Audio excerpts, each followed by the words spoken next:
Sup? What is going on, my party people? So today's video is going to be kind of quick. It's going to be a simple little rundown about why torture testing is stupid. It doesn't really prove anything. Here's what I mean by that. You have guys all over YouTube that will take a $500 AR or a Glock or pick a firearm of your choice.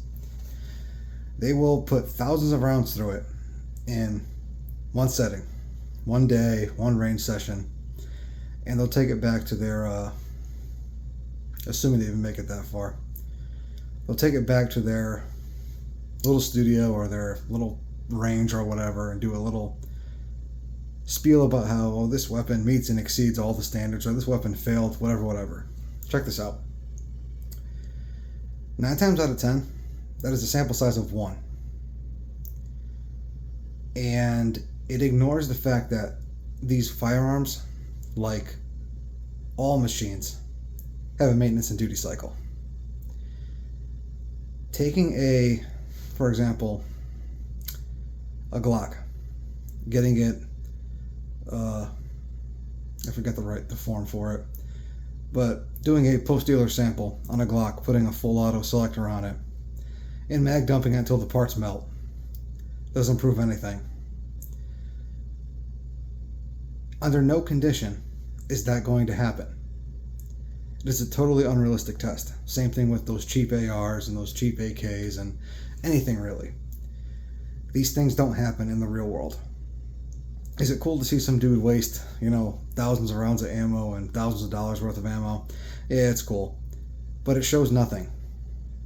These parts are meant to be serviced. The weapons are meant to be maintained. What does it show? It shows a sample size of 1 that may or may not fail, and it doesn't show a consistent trend. I'm sure out there somewhere there's a high point that has gone thousands and thousands of rounds with no maintenance and still works. But is that the norm? Probably not. Clayco, for example, has a video of Type 56, a PSA Type 56 spiker, where he dumps 2,000 something rounds through it, but they had to secure the barrel and hold it up from drooping and all that. Well, if they didn't do that, the rifle wouldn't have gone that far. And that rifle undoubtedly was cherry picked. Now, I'm not bashing PSA or anything. I'm just saying that it's a cherry picked rifle that proves they can do great things, but they also require end user feedback. Like I said, they wired the barrel to hold it up so it doesn't droop and all that jive. So these tests are they're fan service. They show nothing. Now, talk about a maintenance cycle. Lubricant, parts replacement. If you replace these parts and maintain these firearms, they will definitely outlive you, even if you're using them frequently. Regular maintenance goes a long way. Now, when it comes to selecting a reliable weapon, it's pretty easy just to get something or select something that's based on the long-term reports. For example, if you get a Colt LE6920 or something like that, that is the same rifle that was issued to the U.S. military for decades. It is built to the same spec.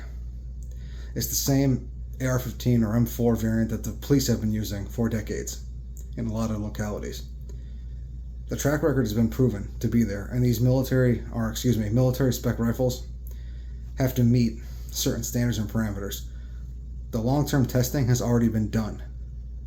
The semi-realistic torture testing has already been done. Don't overthink this stuff.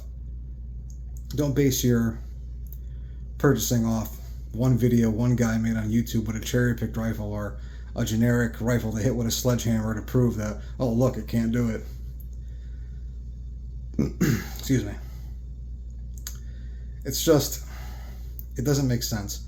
You can make anything fail when you put it through unrealistic tests. Like these guys snapping off Glock sights. You're taking a polymer sight and you're racking it against steel or rock or whatever to prove, oh, Glock sights must suck. They snap with their made of polymer. Well, no, they snap because you're doing things that no sane or no realistic scenario is going to call for. And if it does, well, the sights are what to replace, like $5. and that's part of the duty cycle.